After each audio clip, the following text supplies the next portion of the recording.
Hello everyone, कैसे हैं आप सब। हमने एक सीरीज स्टार्ट की है जिसमें हम इनकम टैक्स के डिडक्शन और एग्जाम्पशन के जितने सेक्शन होते हैं सारे सेक्शन वन बाय वन करके डिस्कस करने वाले हैं।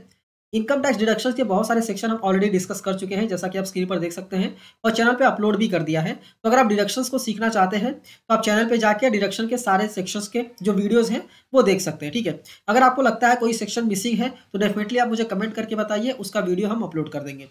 आज इस वीडियो में हम डिस्कस करने वाले हैं HRA house rent allowance section 1013A of income tax act.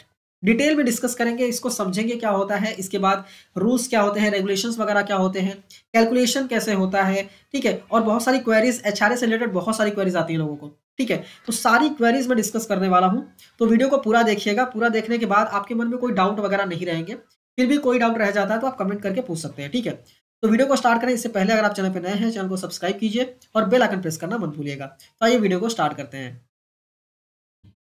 पहला सवाल ये आता है कि एचआरए होता क्या है।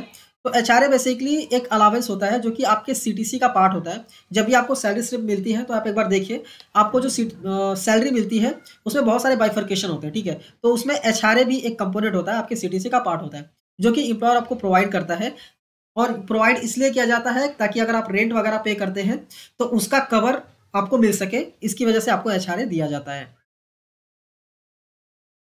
नेक्स्ट सवाल ये आता है,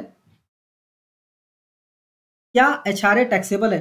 तो एचआरए की अगर हम बात करें तो एचआरए बेसिकली आपके सैलरी का ही पार्ट है। ठीक है, सैलरी का पार्ट है और ये इनकम है, तो इनिशियली इसको टैक्सेबल इनकम माना जाता है और आपके सैलरी में ऐड किया जाता है। ठीक है, ऐड करने के बाद मान लीजिए अगर आप रेंटेड अकोमोडेशन में रहते हैं, मतलब अगर आप रेंट पे कर रहे हैं तो आप टैक्स का एग्जम्पशन क्लेम कर सकते हैं under section 1013A of income tax act. आपको या तो पूरा ही एग्जम्पशन मिल सकता है या फिर पार्शली एग्जम्पशन मिल सकता है। उसका एक सेपरेट कैलकुलेशन होता है, कैलकुलेशन में आगे डिस्कस करने वाला हूँ। ठीक है, और ये जो एग्जम्पशन हम लेते हैं इसको पॉपुलरली क्या बोला जाता है, एचआरए एग्जम्पशन।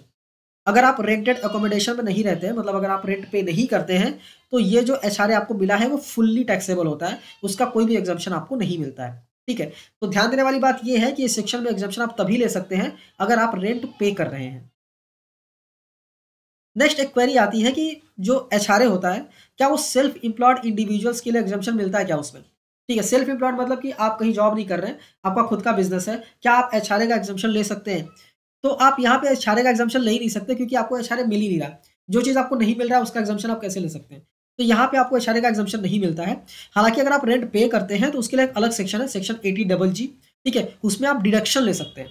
तो सेक्शन 80GG मैंने ऑलरेडी अपलोड किया हुआ है डिडक्शन वाले सेक्शन में, आप जाके देख सकते हैं। आप सर्च करेंगे सेक्शन 80G बाय कॉमर्स वाले तो आपको ये वीडियो मिल जाएगी, या मैं यहाँ आई बटन पे लिंक कर दूंगा, आप सीधा जाके देख लीजिएगा।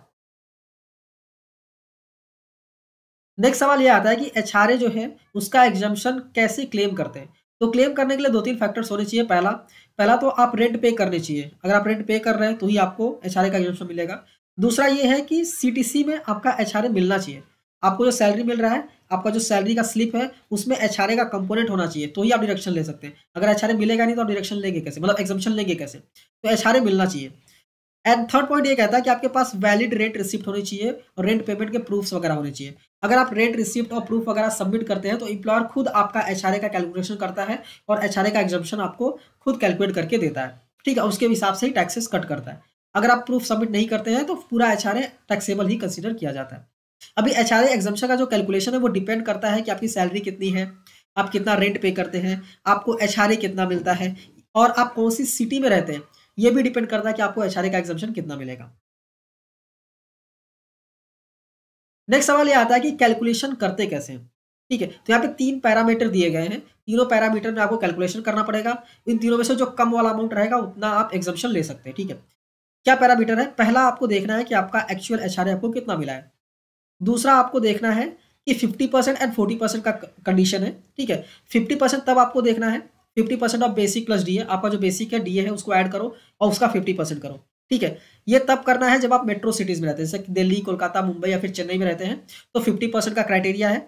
अगर आप इन शहरों को हटा के किसी और शहर में रहते हैं तो 40% का क्राइटेरिया। ठीक है, मतलब बेसिक प्लस डीए का या तो 50% लेना है या तो 40% लेना है, बेस्ड ऑन आप कौन से सिटी में रहते हैं।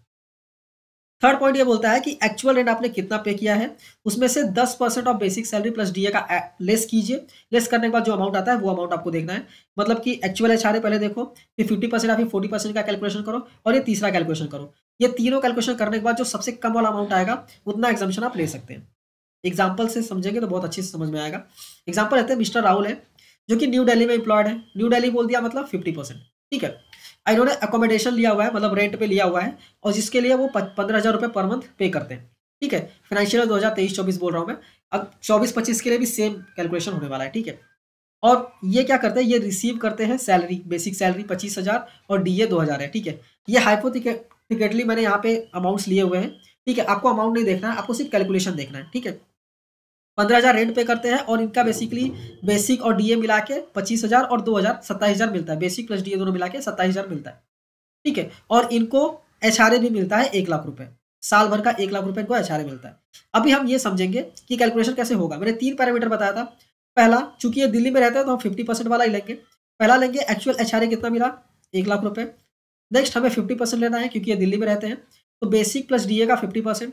बेसिक प्लस डीए 25 प्लस 2 27 हुआ, 27 इंटू 12 मंथ 12 महीने इंटू 50%, तो ये आएगा 1,62,000।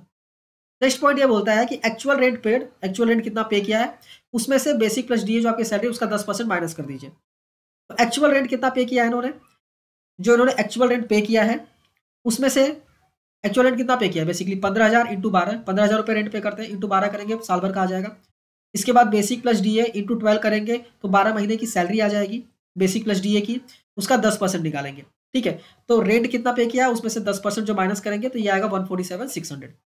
अब इसमें से देखें कि कम अमाउंट कौन सा है, तो 1 लाख कम है, तो 1 लाख का पूरा एग्जाम्पशन इनको मिल जाएगा, ठीक है। आप रेंट कितना भी पे करते हो, 1,80,000 पे कर रहे हो, बट आपको एचआरए मिला कितना है, 1 लाख, तो मैक्सिमम 1 लाख ही आपको मिलेगा, ठीक है। अभी यहाँ पे थोड़ा सा एग्जाम्पल को चेंज करते हैं। मान लेते हैं एचआरए जो है वो 2 लाख रुपए मिलता है, तो कैलकुलेशन सेम होगा, बस यहाँ पे एचआरए रिसीव्ड 2 लाख रुपए आ जाएगा। अगर अभी यहाँ पे 2 लाख रुपए है, फिर कैलकुलेशन हम करेंगे तो सबसे कम अमाउंट कौन सा है, 1,47,600, तब 1,47,600 का यहाँ पे एग्जाम्पशन मिलेगा। उम्मीद करता हूँ प्रॉपर्ली आपको समझ में आ गया होगा। नेक्स्ट सबसे इंपॉर्टेंट सवाल ये है कि क्या एचआरए और होम लोन इंटरेस्ट, एचआरए और होम लोन इंटरेस्ट दोनों एक साथ क्लेम कर सकते हैं क्या? तो जी हाँ, आप क्लेम कर सकते हो, कोई दिक्कत नहीं है, बट कुछ कंडीशंस है जो आपको देखने पड़ेंगे। पहला ये देखना पड़ेगा कि जो रेंटेड हाउस है जिसमें आप रह रहे हैं और जो आपका ओन्ड हाउस है जिसपे आप लोन का इंटरेस्ट पे कर रहे हैं, क्या वो दोनों सेम सिटी में है। अगर सेम सिटी में है तो आपको ये प्रूफ करना पड़ेगा कि आप उस घर में क्यों नहीं रह रहे हैं, ठीक है। अगर सेम सिटी में है तो आपको उसी हाउस में रहना चाहिए, आप रेंटेड क्यों है वो आपको पहले तो प्रूफ करना पड़ेगा और एक वैलिड रीजन देना पड़ेगा। इसका एक रीजन ये हो सकता है कि आपका ऑफिस जो है वो बहुत दूर है, इसकी वजह से आप रेंटेड रहते हैं, तो ये बोल के आप एग्जम्पशन ले सकते हैं, ठीक है।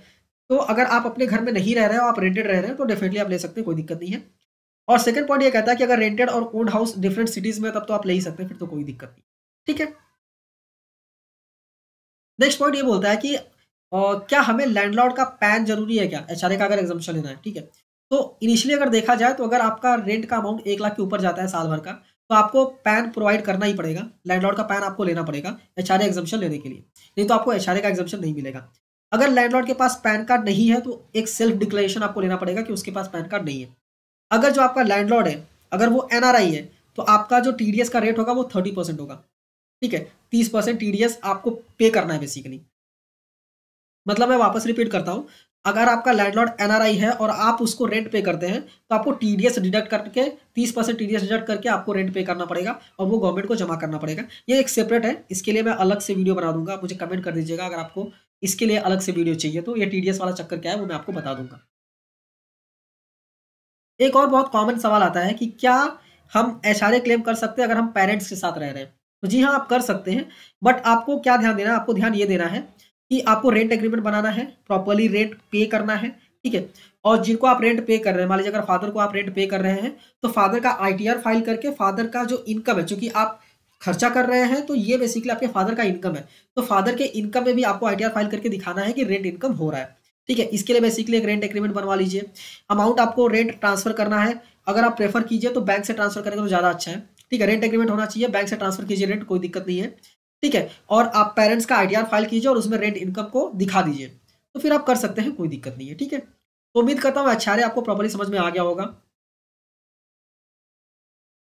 आपका कोई भी क्वेरी है तो कमेंट करके पूछ सकते हैं। तब तक के लिए मिलते हैं नेक्स्ट वीडियो में नए नए सेक्शन के साथ। तब तक के लिए चैनल को सब्सक्राइब करना मत भूलिए। मिलते हैं नेक्स्ट वीडियो में।